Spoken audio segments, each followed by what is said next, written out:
ত্রয়োদশ সংসদে নির্বাচনে জয়ের মধ্য দিয়ে সরকার গঠন করতে যাচ্ছে বিএনপি। নতুন মন্ত্রী সচিব থেকে প্রশাসনে আসতে পারে নানা রদবদল। বিশেষ করে কেমন হবে আগামীর প্রশাসন তা নিয়ে চলছে নানা জল্পনা কল্পনা। তাই এ নিয়ে বিভিন্ন পর্যায়ে চলছে নানা দৌড়ঝাঁপ। এ বিষয়ে একটি দৈনিক পত্রিকায় মতামত কলাম লিখেছেন জ্যেষ্ঠ সাংবাদিক BM জাহাঙ্গীর, যার শিরোনাম দিয়েছেন সবাই এখন বিএনপি, প্রত্যাশার পেশাদার প্রশাসন কতদূর।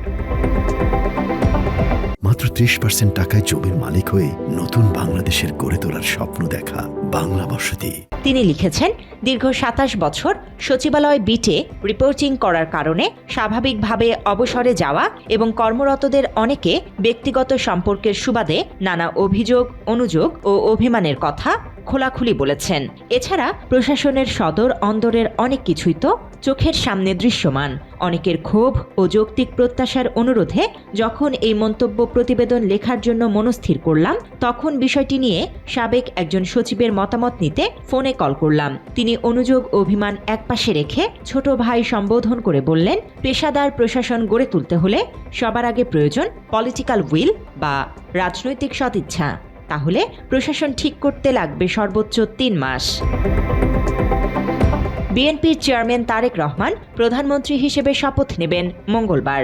এজন্য নির্বাচনের পর রোববার সচিবালয়ে ছিল অন্যরকম এক পরিবেশ। যারা আমার মতো নিজ চোখে দেখেছেন তারা বাস্তবতা ঠিকই আঁচ করতে পেরেছেন। বেশিরভাগ কর্মকর্তা কর্মচারীর ভাবখানা এমন, তিনি যেন অনেক আগে থেকে বিএনপি করে আসছেন। এই দল তার বাপদাদারা করছেন। এই দলটির সঙ্গে রয়েছে তার পারিবারিক ও আত্মিক সম্পর্ক। আবার কারো কারো আচরণ ছিল একেবারে দলীয় নেতাকর্মীর মতো।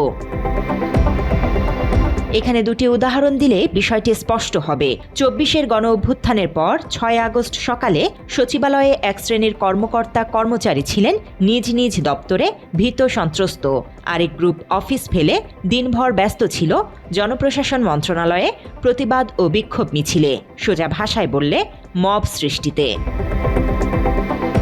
এদিকে গণ অভ্যুত্থানের 18 মাস পর বিএনপির চেয়ারম্যান তারেক রহমান প্রধানমন্ত্রী হিসেবে দায়িত্ব নেয়ার 48 ঘণ্টা আগে রোববারও সচিবালয়ের দৃশ্য ছিল অনেকটা ওই রকম। চিহ্নিত আওয়ামীপন্থী এবং মধ্যম সারির পেশাদার আমলারা ছিলেন নিজ নিজ কর্মস্থলে। বিপরীতে বিএনপিপন্থী দাবিদার কর্মকর্তা কর্মচারীদের অনেকে দপ্তর ফেলে সারাদিন ছিলেন বাইরে। কেউ কেউ দল বেঁধে মহড়া দেন জনপ্রশাসন মন্ত্রণালয়ে। এর মধ্যে দলবাজিতে পারদর্শী অতি উৎসাহী কর্মকর্তা কর্মচারীদের একটি গ্রুপ খুবই ব্যস্ত ছিল বুধবার কিভাবে নবাগত মন্ত্রী প্রতিমন্ত্রীদের কতটা রাজসিকভাবে অভ্যর্থনা জানানো যায় তার আয়োজন নিয়ে।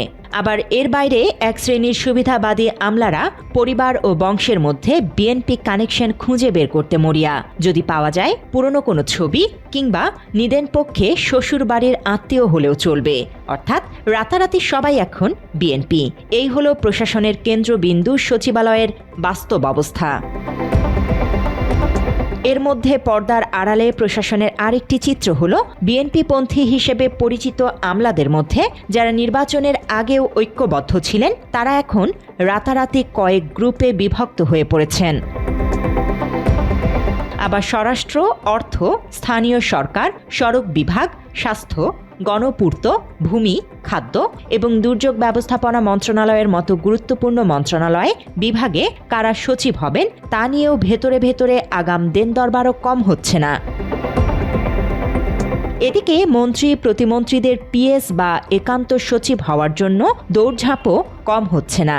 সামাজিক যোগাযোগ মাধ্যমে ছড়িয়ে পড়া সম্ভাব্য মন্ত্রিসভার সদস্যদের একটি তালিকা দেখে এক শ্রেণীর সুবিধাবাদী আমলাদের যেন ঘুম নেই। অনেকে ওইসব সংসদ সদস্যদের সঙ্গে দেখা করার জন্য তাদের বাসাবাড়িতেও ছুটছেন। এছাড়া নতুন সরকার দায়িত্ব নেয়ার প্রাক্কালে প্রশাসনের যখন এই অবস্থা, তখন বিষয়টিকে কিভাবে দেখছে বিসিএস প্রশাসন ক্যাডার অ্যাসোসিয়েশন। সংগঠনের মহাসচিব ও পরিকল্পনা কমিশনের অতিরিক্ত সচিব মোহাম্মদ বাবুল মিয়া বলেন, সিদ্ধান্ত মোতাবেক প্রথমত প্রশাসনে আর কোনো চুক্তিভিত্তিক নিয়োগ থাকবে না।